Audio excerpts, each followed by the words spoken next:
خانه کودکیم دیوار به دیوار کلیسا و مدرسه بود. حیاط مثل همه حیاط‌های شهر ساحلی پر درخت نارنج بود. جلوی ایوان طبقه پایین باغچه مستطیلی بود که بهارها و تابستانها پدرم در آن گل می‌کاشت و پاییز و زمستان پر می‌شد از آب باران. طبقه پایین خانه اتاق‌های بزرگ داشت که فقط از حیاط نور می‌گرفت و عصر به بعد تاریک بود. در طبقه پایین کسی زندگی نمی‌کرد. عفت خانم که هفته یک بار می‌آمد برای رختشویی، طشت‌ها و صابون‌ها را آنجا می‌گذاشت.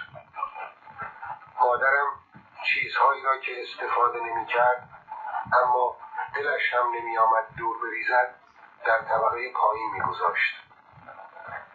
وسایل شکار پدرم هم در یکی از اتاق‌ها بود.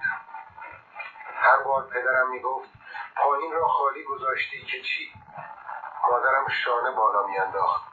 حوصله مستاجر ندارم.